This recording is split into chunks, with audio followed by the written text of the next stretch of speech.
Hello friends, എല്ലാവർക്കും നമസ്കാരം. നിങ്ങളേവരും കാത്തിരിക്കുന്ന ഗൗതമിന്റെയും നന്ദയുടെയും ഇന്നത്തെ വിശേഷത്തിലേക്ക് എല്ലാ കൂട്ടുകാർക്കും സ്വാഗതം. എല്ലാവർക്കും നല്ലൊരു ദിവസം ആശംസിച്ചുകൊണ്ട് തന്നെ നമുക്ക് ഇന്നത്തെ വിശേഷത്തിലേക്ക് കിടക്കാം. അതിനു മുമ്പായിട്ട് ആരെങ്കിലും നമ്മുടെ ഈ ചാനൽ ആദ്യമായിട്ട് കാണുന്നുണ്ടെങ്കിൽ ഇതുവരെ സബ്സ്ക്രൈബ് ഒന്നും ചെയ്തു വെച്ചിട്ടില്ലെങ്കിൽ തീർച്ചയായിട്ടും ഒന്ന് സബ്സ്ക്രൈബ് ചെയ്തു വെച്ചോളൂ കേട്ടോ. അതിനോടൊപ്പം മാക്സിമം എല്ലാവരും നമ്മുടെ വീഡിയോ ഇഷ്ടപ്പെടുകയാണെങ്കിൽ ഒരു ലൈക്കും കൂടി അടിച്ചിട്ടേ പോകാവുള്ളേ. അപ്പൊ നമുക്ക് നേരെ ഇന്നത്തെ വിശേഷത്തിലേക്ക് തന്നെ പോകാം അല്ലെ. അങ്ങനെ തുടങ്ങുമ്പോൾ തന്നെ കാണിക്കുന്ന നമ്മുടെ നന്ദേനെയും ഗൗതമിനെയാണ്. അങ്ങനെ ഗൗതം ഒറ്റ വാശിയിൽ തന്നെയാണ് എൻ്റെ മോളോട് ഞാൻ സത്യങ്ങളൊക്കെ തുറന്നു പറയും, എൻ്റെ മോളോട് എനിക്ക് സത്യങ്ങളൊക്കെ തുറന്നു പറയണം, അവൾ എൻ്റെ മോളാണ്, ആ അവകാശം എനിക്കുള്ളതാണ് എന്നൊക്കെ പറഞ്ഞുകൊണ്ട് ഈ ഒരു സമയത്ത് നമ്മുടെ നന്ദയ്ക്ക് ഭയങ്കരമായിട്ട് ദേഷ്യം വരികയാണ് കേട്ടോ. നന്ദ പറഞ്ഞു, നിങ്ങളൊന്ന് പോകാമോ ഇവിടെ നിന്ന് പ്ലീസ്, ഞാൻ കാല് പിടിക്കാം, എൻ്റെ മോളോട് ഇപ്പം അതൊന്നും പറയരുതെന്ന് പറഞ്ഞപ്പോൾ അതെന്താ എൻ്റെ മോളോട് സത്യങ്ങളൊക്കെ തുറന്നു പറഞ്ഞാൽ അതിന് എന്താ ഇത്ര കുഴപ്പമിരിക്കുന്നത്? അവൾ ഇത്രയും നാളും എന്നെ തേടി അലഞ്ഞു നടക്കുകയല്ലായിരുന്നോ? കണ്ട ചുമരിലൊക്കെ എൻ്റെ പേര് എഴുതി വെച്ചിട്ട് അവള് എന്തൊക്കെ വേദന അനുഭവിച്ചിട്ടാണ് നടന്നത്. ഒരച്ഛനില്ലാതെ ഒരു കുട്ടി വളരുമ്പോഴുണ്ടാകുന്ന വേദന, ആ കുട്ടിയുടെ മാനസികാവസ്ഥ എന്താണെന്ന് ചിന്തിക്കാതെ എല്ലാം മറച്ചു വെച്ച നീയാടി ദുഷ്ടത്തി, വഞ്ചകി എന്നൊക്കെ ഇങ്ങനെ നന്ദേനെ പറയുമ്പോൾ നിർത്ത്. ആ കുഞ്ഞിനെ പ്രസവിച്ച് ഇത്രയും വളർത്തി വലുതാക്കാൻ എനിക്ക് അറിയാമെങ്കിൽ ഇനിയും ആ കുട്ടിയെ തന്നെ ഒരു സിംഗിൾ പേരന്റ് ആയിട്ട് തന്നെ എനിക്ക് വളർത്താനായിട്ട് സാധിക്കും. ഒരു സിംഗിൾ പേരന്റ് വന്നിരിക്കുന്നു. എടി, നീ എന്നോട് തെറ്റ് ചെയ്തതുപോലെ തന്നെയാണ് നീ ആ കുട്ടിയോടും തെറ്റ് ചെയ്തുകൊണ്ടിരിക്കുന്നത്. നീ ഒരു അമ്മയാണോ? നിനക്ക് ലജ്ജയില്ലേ? ഒരു കുഞ്ഞ് അതിന്റെ അച്ഛൻ ആരാണെന്ന് ചോദിക്കുമ്പോൾ ചൂണ്ടിക്കാണിക്കാൻ ഒരാളില്ലാതെ വരുമ്പോൾ ഉണ്ടാകുന്ന അപമാനം എന്താണെന്ന് നിനക്ക് ഇപ്പം അറിയില്ല. അവൾ വളർന്നു വലുതായി വരുമ്പോൾ മാത്രമേ നിനക്ക് അത് അറിയത്തുള്ളൂ എന്ന് പറഞ്ഞപ്പോഴേക്കും അത് ഞാൻ സഹിച്ചോളാം, ഇത്രയും അപമാനമൊക്കെ എനിക്ക് സഹിക്കാൻ പറ്റുമെങ്കിൽ ഇനി അങ്ങോട്ടേക്കുള്ള അപമാനവും എന്താണെങ്കിലും ഞാൻ സഹിച്ചോളാം, ദയവേദി ഇവിടെ നിന്ന് പോകണം എന്നിങ്ങനെ പറഞ്ഞപ്പോഴത്തേക്കും ഇല്ല, എനിക്ക് എൻ്റെ കുട്ടിയെ കാണണം, ഞാൻ അവളോട് പറയും, ഞാനാണ് അവളുടെ അച്ഛനെന്ന് ഞാൻ പറയും, അവൾ ആഗ്രഹിച്ച പപ്പ ആ പപ്പ തന്നെയാണ് അവളുടെ സ്വന്തം അച്ഛനെന്ന് അവൾ അറിയണം. ഇത് കേട്ട് കഴിഞ്ഞപ്പോഴത്തേക്കും നമ്മുടെ നന്ദ പറഞ്ഞു, പ്ലീസ് ഗൗതം സാർ, ഞാനൊന്ന് ചോദിക്കട്ടെ. ഗൗതം സാർ ഒരു കുടുംബമായിട്ട് ജീവിക്കുക, ഞാനും ഗൗതം സാറും ഇപ്പൊ രണ്ട് തരത്തിലാണ് ജീവിക്കുന്നത്. ഞാൻ എൻ്റെ മോളുടെ കൂടെ ജീവിക്കുന്നു, ഗൗതം സാർ കുടുംബമായിട്ട് ജീവിക്കുന്നു. ഇനി അവളുടെ അച്ഛൻ ഗൗതം സാറാണെന്ന് അറിഞ്ഞാല് അവളെ സ്വീകരിക്കാനായിട്ടൊന്നും ഗൗതം സാറിന് കഴിയില്ല. അപ്പൊ അവൾക്ക് എന്താ ഉണ്ടാകുന്നത്? വീണ്ടും വിഷമം ഉണ്ടാകും. ഒരിക്കലും അവളുടെ അച്ഛനും അമ്മയും ഒന്നിക്കില്ല എന്ന ഒരു തിരിച്ചറിവ് അവൾക്ക് തോന്നും. അതൊക്കെ അവൾക്ക് വിഷമാവില്ലേ? എന്തിനാ വെറുതെ ആ കുട്ടിയുടെ മനസ്സ് കുത്തി കുത്തി വേദനിപ്പിക്കുന്നത്? അവൾ ഇപ്പോഴെങ്ങനെയാണോ ജീവിക്കുന്നത് അതുപോലെ ജീവിച്ചാൽ പോരെ? എന്തുകൊണ്ട് അവളുടെ അച്ഛനും അമ്മയും ജീവിച്ചിരുന്നിട്ട് ഒരുമിച്ചും അവർ ജീവിക്കുന്നില്ല എന്നൊക്കെ അവൾ ചിന്തിച്ചു കഴിഞ്ഞാൽ അവൾക്ക് ഇപ്പോൾ ഉണ്ടാകുന്ന സന്തോഷവും സുഖവും സമാധാനവും പിന്നെ ഉണ്ടാവണമെന്നില്ല. അതുകൊണ്ടൊക്കെ ഞാൻ പറയുന്നത്, നിങ്ങളിപ്പോൾ ഒരു കുടുംബമായിട്ട് ജീവിക്കുക. ഒരിക്കലും ഇനി നമുക്ക് ഒന്നിക്കാൻ കഴിയില്ല എന്ന് നമ്മൾ അറിഞ്ഞു വെച്ചുകൊണ്ട് എന്തിനാണ് നമ്മുടെ കുട്ടിയെ നമ്മൾ വേദനിപ്പിക്കുന്നത് എന്നൊക്കെ ചോദിച്ചുകൊണ്ട് നമ്മുടെ നന്ദ ഇങ്ങനെ ഓരോന്ന് ചോദിക്കണം. ഏതായാലും നന്ദ ചോദിക്കുന്നത് ശരിയാണ്. പിങ്കിയും ഗൗതമും ഒന്നിച്ചിരിക്കുന്നിടത്തോളം കാലം ഒരിക്കലും ഇവർക്ക് ഒന്നിക്കാൻ കഴിയില്ല. അപ്പൊ ആ കുട്ടി വീണ്ടും വിഷമിക്കില്ലേ? തന്റെ അച്ഛനും അമ്മയും ജീവിച്ചിരിപ്പുണ്ട്, പിന്നെ എന്തുകൊണ്ട് അവർ ഒന്നിച്ച് ജീവിക്കണില്ല എന്നൊക്കെ ചിന്തിക്കില്ലേ? അപ്പൊ അങ്ങനെയൊക്കെ ഓർക്കില്ലേ? ഏതായാലും നമ്മുടെ ഗൗതമിന് ആ ഒരു ചിന്തയൊന്നും ഇല്ല കേട്ടോ. ഗൗതം പെട്ടെന്ന് ആ കുട്ടിയുടെ വാതിൽ തുറന്ന് അടച്ചിട്ട് അകത്തേക്ക് കയറി വാതിലങ്ങ് കുറ്റിയിട്ടു.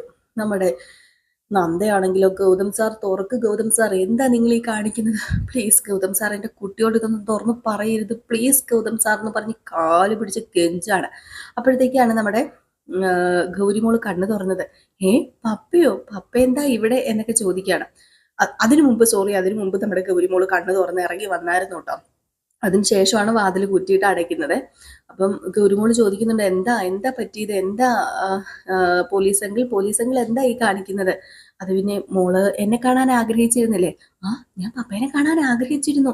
ഞാൻ നന്ദുവിന്റെ പപ്പേനെ കാണാൻ ഒരുപാട് ആഗ്രഹിച്ചു, എനിക്ക് മിസ് ചെയ്തു, അങ്കിളിന് മിസ് ചെയ്തോണ്ടാണ് എന്നെ കാണാൻ വന്നത്. മോളെയും എനിക്ക് മിസ് ചെയ്തു. പിന്നെ മോക്കൊരു പാട്ട് വെച്ച് തരട്ടെ? മോക്ക് ഇഷ്ടമുള്ള പാട്ട് വെച്ചതാ എന്ന് പറഞ്ഞ് ഒരു ബ്ലൂടൂത്ത് സ്പീക്കറിൽ അത് കണക്ട് ചെയ്ത് ഭയങ്കര ഓളിയത്തിൽ പാട്ട് വെക്കുമ്പോൾ കൊച്ചു ചോദിക്കുക, ഇതെന്തിനാ ഇത്ര ഓളിയത്തിൽ പാട്ട് വെക്കുന്നത്? അതെ, നമുക്കൊരു സീക്രട്ട് സംസാരിക്കാനുണ്ട്, അതാരും കേൾക്കണ്ട, അത് നമ്മൾ രണ്ടും മാത്രം അറിഞ്ഞാൽ മതി. ആ സീക്രട്ട് എന്താണെന്ന് അതാണ് ഞാൻ ഒച്ച കൂട്ടി വെച്ചത്. അത് മോളുടെ അമ്മ അറിയണ്ട. സീക്രട്ടോ? എന്ത് സീക്രട്ട് ആങ്കിളെ? ആ സീക്രട്ട് എന്താണെന്ന് ഞാൻ പറയാമെന്നും പറഞ്ഞ് ആ കൊച്ചിനോട് എന്തൊക്കെയോ പറയുന്നത് നമ്മൾ മ്യൂട്ട് ചെയ്ത് വെച്ചാട്ടോ കേൾപ്പിക്കുന്നത്. ഏതായാലും കുറെ സമയം നന്ദ വെളിയിൽ നിന്ന് അലറുകയാണ്. ഒന്ന് വെളിയിൽ ഇറങ്ങി വാ ഗൗതം, പ്ലീസ് ഗൗതം സാർ ഒന്ന് വരുന്നുണ്ടോ? എൻ്റെ ക്ഷമയെ പരീക്ഷിക്കരുത്, ഞാൻ വല്ല കോടാലി എടുത്തോണ്ട് വാതിൽ ഞാൻ വെട്ടിപ്പൊളിക്കും, ഇറങ്ങി വാ എന്നൊക്കെ പറയുന്നുണ്ട്. ഏറ്റവും ലാസ്റ്റ് നമ്മുടെ ഗൗരിമോളും അതുപോലെ ഗൗതമും കൂടെ ഇറങ്ങി വന്നു കഴിഞ്ഞപ്പോഴത്തേക്കും ഗൗരിമോളെ കെട്ടിപ്പിടിക്കുകയാണ്. അപ്പോഴത്തേക്കാണ് പെട്ടെന്ന് ഗൗരിമോള് പറഞ്ഞത്, അതേ, ഞാനൊരു കാര്യം പറയട്ടെ, ഉം, ഞാനേ അമ്മയോടൊരു കാര്യം പറയാം. ദേ എന്റെ പപ്പ ആരാണെന്ന് ഞാൻ കണ്ടുപിടിച്ചു. എന്റെ പപ്പയെ എനിക്ക് കിട്ടി. ഇത് കേട്ടത് നമ്മുടെ നന്ദയുടെ പകുതി കിളിയും പോയി കേട്ടോ. എല്ലാം നമ്മുടെ ഗൗരിമോളോട് തുറന്നു പറഞ്ഞു എന്നല്ലേ തോന്നത്തുള്ളൂ. അപ്പൊ ഈ കുട്ടിയുടെ കയ്യിൽ ഒരു പേപ്പർ ഇരിക്കുന്നു. ആ പേപ്പർ കാണിച്ചിട്ട് ദേ നോക്കിക്കേന്ന് പറയാം. അപ്പൊ ഈ പേപ്പറിൽ എന്തൊക്കെയോ എഴുതി വെച്ചിട്ടുണ്ട്. വായിച്ചൊന്നും നോക്കിയില്ല. ഇത് എന്താ മോളേന്ന് ചോദിച്ചപ്പോഴത്തേക്കും അതേ ഇത് എനിക്ക് ഒപ്പിട്ട് തന്നതാ. ഇനി ഇനി എന്റെ പപ്പ ആരാണെന്നോ ഈ നിൽക്കുന്നതാ. അമ്മയ്ക്ക് എന്താ ഒരു അത്ഭുതവും തോന്നാത്തത്? അത് പിന്നെ മോളെ മോളെ നിന്നോട് ഞാൻ ഇതൊക്കെ മറച്ചു വെച്ചത്. ഉം ഏ ഇതൊക്കെ മറച്ചു വെച്ചതോ? എന്ത് മറച്ചു വെച്ചു എന്ന്? അതേ എന്നെ എന്നെ നന്ദുവിന്റെ പപ്പ അഡോപ്റ്റ് ചെയ്തു. അതിനെ ഒപ്പിട്ട് തന്നതാ ഇത്. ഇനി എനിക്ക് ഇഷ്ടമുള്ള പപ്പയാ എന്റെ പപ്പ. ഇനി എല്ലാവരോടും എനിക്ക് എന്റെ പപ്പയാന്ന് ചൂണ്ടിക്കാണിക്കാൻ ഈ പപ്പയുണ്ടല്ലോ, ഞാൻ ഒരുപാട് ആഗ്രഹിച്ച പപ്പ, എനിക്ക് ഭഗവാൻ കൊണ്ടു തന്ന പപ്പ എന്നൊക്കെ പറഞ്ഞ കുട്ടി ഭയങ്കര സന്തോഷത്തോடு ഇരിക്കുക. അപ്പോഴത്തേക്ക് നന്ദയ്ക്ക് മനസ്സിലായി കാര്യങ്ങളൊന്നും ഗൗതം തുറന്നു പറഞ്ഞിട്ടില്ലെന്ന്. അങ്ങനെ ഗൗതം പറഞ്ഞു, ഇല്ല ഞാനൊന്നും തുറന്നു പറഞ്ഞിട്ടില്ല. അവളോട് ഞാനൊന്നും തുറന്നു പറയാതെ തന്നെ അവളുടെ അവകാശങ്ങളെല്ലാം എനിക്ക് വേണം. അവളുടെ അവൾക്ക് അവളുടെ പപ്പ കൊടുക്കുന്ന സ്നേഹം അത് എത്രത്തോളമാണെന്ന് അവൾക്കിപ്പോൾ അറിയാം. ആ സ്നേഹം എനിക്ക് കൊടുക്കണം. ആ സ്നേഹം എനിക്ക് എന്നും കൊടുക്കണം. അതിനുവേണ്ടിയാ ഞാൻ ഇങ്ങനെയൊക്കെ ചെയ്യുന്നത്. അവൾ ഒരിക്കലും പപ്പയില്ലാത്തവളായിട്ട് വളരരുത്. അവളെന്നും അവളുടെ പപ്പ അവളുടെ കൂടെ ഉണ്ടെന്ന് കരുതി തന്നെ വളരണം. അവളുടെ എന്തൊരാവശ്യത്തിനും ഞാൻ ഓടിയെത്തും. അതിനുവേണ്ടിയാ ഈ പേപ്പറിൽ ഞാൻ എഴുതി ഒപ്പിട്ട് തരുന്നത്. ഇനി ഇവളുടെ പപ്പ ഞാനായിരിക്കുമെന്ന്. ഇത് കേട്ട ഉടനെ തന്നെ നമ്മുടെ ഗൗരിമോള് അതേ ഞാൻ നന്ദുമോനെ വിളിച്ച് കാര്യങ്ങളൊക്കെ പറയട്ടെ, നന്ദുമോന് ഒരുപാട് സന്തോഷമാവും എന്നൊക്കെ ഇങ്ങനെ പറഞ്ഞിട്ട് ഓടി പോവാണ്. അപ്പൊ ഇതിനിടയിൽ നമ്മുടെ പിങ്കിനെയും നന്ദുമോനെയും കാണിക്കാം. അപ്പം പിങ്കി ഇങ്ങനെ ഇരിക്കുമ്പോൾ നന്ദുമോൻ ചോദിക്കും, ഇതെന്താ പപ്പ ഇതുവരെ വരാത്തെ? ഓ പപ്പ ഗൗരിമോളുടെ അടുത്ത് പോയതായിരിക്കൂലേ. ഗൗരിമോളുണ്ട്, എന്ത് രസമായിരുന്നു അമ്മ. അത് പിന്നെ മോന് ഗൗരിമോളെയാണോ ഈ അമ്മേനെയാണോ ഇഷ്ടം? എനിക്ക് ഗൗരിമോളെ ഒത്തിരി ഒത്തിരി ഇഷ്ടമാണ്. അപ്പൊ മോന് ഈ അമ്മേനെ ഇഷ്ടമല്ലേ?